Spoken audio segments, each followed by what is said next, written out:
My name is Janae Stracke, and this is On Air with Heritage Action, a podcast built for conservatives. Twice a week, we break down in 5-ish minutes or less how you can get involved today in the fight for conservative values. Last week marked a huge victory for the pro-life movement with a historic overturning of the Supreme Court's 1973 decision on Roe v. Wade. Roe, which guaranteed a non-existent constitutional right to abortion and became one of the most controversial judicial decisions in American legal history, was finally overruled when an abortion clinic in Jackson, Mississippi, filed suit challenging the law's constitutionality. In Dobbs v. Jackson, the Supreme Court confirmed the right to an abortion is not protected by any constitutional provision and thus gave power back to the states to pass legislation that protects the unborn. Now, given the left's habit of spreading misinformation, I thought it would be helpful to clear the air with a post-Dobbs state update on today's podcast. In this episode, I will be covering which states have already passed laws protecting unborn children from abortion, which states have more work to do, which states have called special sessions, and which states we unfortunately expect to push pro-abortion legislation. We'll also address some of the myths and nuances surrounding the decision on today's episode. First, which states have now banned abortion? Following the Supreme Court's historic decision, 13 states have banned abortion. 3 of those states, Arizona, Texas, and West Virginia, had pre-Roe abortion bans, meaning they never repealed abortion bans despite Roe making them unenforceable in 1973. Now that the Supreme Court has overturned Roe, these states have revived those bans. Other states have enacted conditional laws, which are abortion bans passed since Roe was decided that were intended to ban abortion entirely should Roe be overturned. Now that Roe has been overturned, these conditional laws have taken immediate effect in Alabama, Arkansas, Kentucky, Louisiana, Missouri, Oklahoma, and South Dakota. There are also some states that have pre-Roe and conditional laws in place that are not full bans on abortion, such as heartbeat bans that prohibit abortion after 6 weeks' time.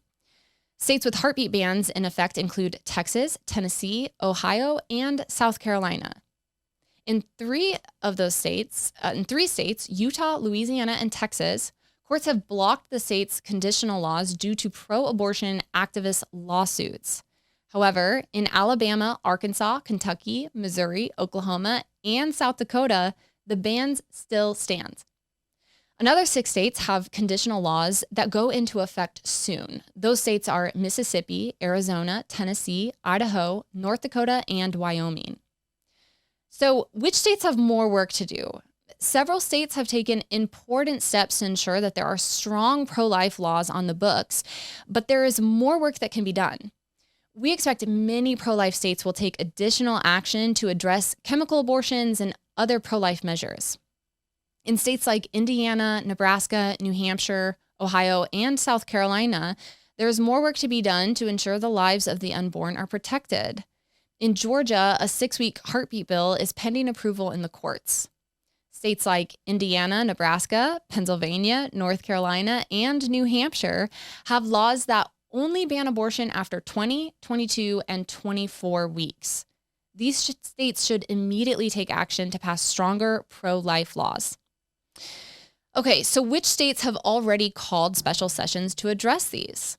So far, South Dakota, Indiana, Nebraska, and South Carolina, and Illinois have all confirmed special sessions to discuss Dobbs. South Dakota, despite having a full ban already in place, is an example of continuing the fight by calling a special session to ensure mothers and babies are cared for and protected in the state. While we're awaiting dates for sessions in South Dakota, Nebraska, and Illinois, the Indiana legislature has confirmed that they plan on addressing this decision at their special session on July 6th. And South Carolina has confirmed that they'll be tackling abortion in its special session beginning July 7th.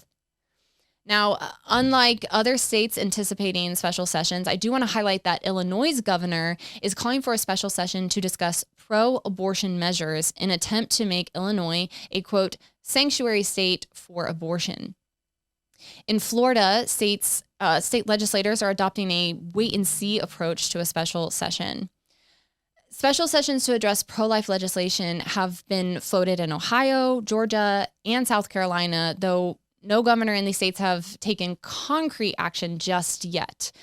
The West Virginia governor has indicated his willingness to call a special session, if needed, to provide clarity to the state's pre-Roe law. Meanwhile, in New Hampshire, the Democrats called for a special session on pro-abortion legislation, was denied by the New Hampshire governor. Okay, so while we're working legislatively, we'll also watch for states pushing constitutional amendments to either affirm the right to life or the right to an abortion.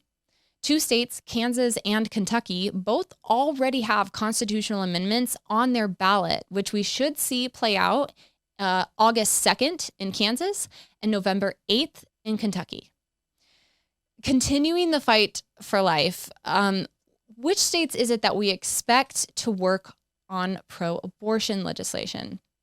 While the Supreme Court's decision has dramatically altered the national landscape for protecting the unborn in a very positive way, the fight for life is still far from over. At the federal level, we are anticipating the Biden administration's response, and although it's fair to expect that the federal government will yet again attempt to interfere with this issue, which is decidedly up to the states, they will try to push something. We know Democrats in Congress have already been pushing the Abortion for All bill, which allows for abortions to be performed at any gestational state up until the moment of birth for any reason and at the cost of taxpayers like you and me. The Biden administration has also suggested they may open abortion clinics on federal land across the country. That being said, pro-abortion groups in states such as Maryland and California are also working to change legislative language to protect both prenatal and perinatal deaths. Perinatal death includes post-birth fetal death and death that occurs within days or even weeks after birth. If passed, abortionists may not be subject to civil or criminal penalty for committing infanticide. The left's attempts to legalize murdering babies in more liberal states is beyond the pale, and we must continue to fight for the unborn in states like California, Maryland, Michigan, Massachusetts, New York, and Illinois, which currently are committed to becoming abortion sanctuary states. Now, I say currently because I believe we can change that with the help of all of you. All right, moving to large corporate companies. Many of them have pledged to give thousands of dollars worth of abortion handouts to cover employee travel costs to these other states. Now, while they intend for their abortion funding pledges to earn them brownie points on the woke ESG social score, what it really says is that these corporations would rather pressure their female employees into getting an abortion than financially supporting mothers throughout pregnancy and their maternity leave. All right, let's move on to some leftist myths we are hearing. One of the more popular fear-mongering headlines being spotlighted on liberal media outlets includes the claim that by making abortion illegal, IVF and fertility treatments will also be criminalized. This is a completely baseless claim. The pro-life movement is focused on stopping the intentional destruction of an unborn human life, period. There are fertility treatments and methods of IVF that do not intentionally destroy a human life. Pro-life protections still allow for these treatments to continue completely unhindered. On a similar vein, abortion is not healthcare, despite what many are trying to say, and the left's fixation on highlighting ectopic pregnancy complications is misguided at best.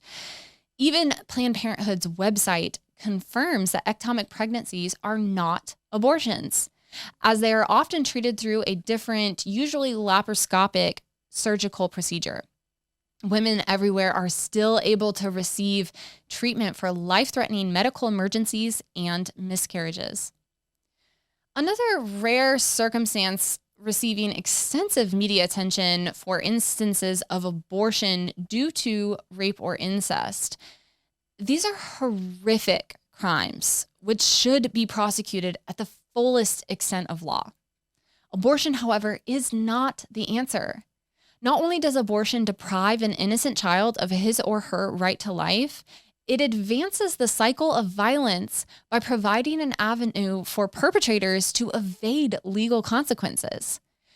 We cannot continue to allow organizations such as Planned Parenthood to continue to aid and abet this abuse. In closing, there's just a lot of misinformation circling around abortion and the significance of the Dobbs decision. Nevertheless, debunking leftist arguments in favor of abortion is critical now more than ever. So you can stay up to date on accurate information by consulting our Myth versus Fact worksheet on heritageaction.com/blog. We welcome you in this conversation and in this fight. Thank you for listening and continuing to fight for the rights of the unborn.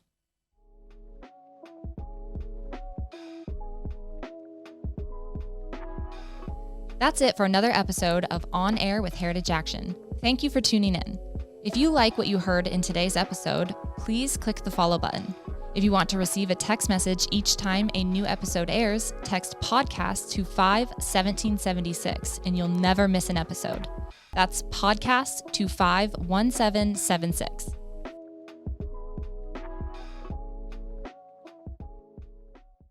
Hi, it's me again, and we need your help. If you like the insights and activist resources we are providing, please take 1 minute and help us spread the word. Share this episode with friends and family on social media, email, or text. We need everyone's help in the fight to hold Washington accountable. And don't forget, you are also able to subscribe and listen to episodes on your smartphone. Just open up your favorite podcast app and search for On Air with Heritage Action. Click subscribe and download episodes so you can take them with you on the go. It's the best way to make sure you never miss a thing. Thanks.